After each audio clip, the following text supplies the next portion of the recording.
एक बार दालभ्य ऋषि ने पुलस्त ऋषि से कहा, हे ऋषिवर, मृत्यु लोक में जो मनुष्य ब्रह्म हत्या आदि पाप करते हैं तथा दूसरे का धन चोरी तथा दूसरे की उन्नति देखकर ईर्ष्या करते हैं, ऐसे मनुष्यों को नरक से बचाने के लिए क्या उपाय है? ऐसा कौन सा दान पुण्य है जिसके प्रभाव से नरक की यातनाओं से बचा जा सके? तब पुलस्त ऋषि ने कहा, एक बार नारद जी ने भी भगवान श्री हरि से यही प्रश्न किया था।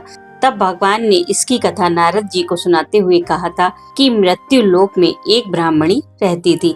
वह सदा व्रत उपवास किया करती थी। एक बार वह पूरे 1 महीने तक उपवास करती रही। इससे उसका शरीर बहुत दुर्बल हो गया। वह अत्यंत बुद्धिमान थी, लेकिन फिर भी उसने कभी अन्न आदि का दान नहीं किया था। मैंने चिंतन किया कि इस ब्राह्मणी ने उपवास से अपना शरीर तो पवित्र कर लिया है, पर इसको वैकुंठ लोक की भी प्राप्ति हो जाए, इसके लिए इसका अन्न दान करना बेहद जरूरी है, क्योंकि अन्न के बिना जीव की तृप्ति होना कठिन है। ऐसा चिंतन करके मैं मृत्यु लोक में गया और उस ब्राह्मणी से अन्न की भिक्षा मांगी। तब उसने मुझे एक मिट्टी का पिंड दे दिया।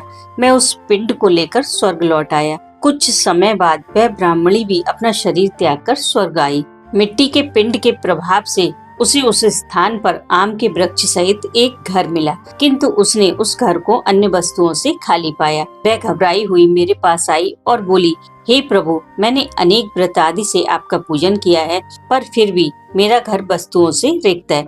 इसका क्या कारण है? तब मैंने उससे कहा कि तुम अपने घर जाओ। जब देव स्त्रियां तुम्हें देखने आए, तब तुम उनसे षटतिला एकादशी का महात्म एवं विधान पूछना। जब तक वह ना बताएं, तब तक द्वार मत खोलना। प्रभु का वचन सुनकर वह ब्राह्मणी अपने घर गई तो उसने कहा कि पहले मुझे षटतिला एकादशी का महात्म बताइए, तभी द्वार खुलेगा। तब उन्होंने ब्राह्मणी को षटतिला एकादशी का महात्म सुनाया। ब्राह्मणी ने द्वार खोला और उनके कहे अनुसार षटतिला एकादशी का व्रत किया।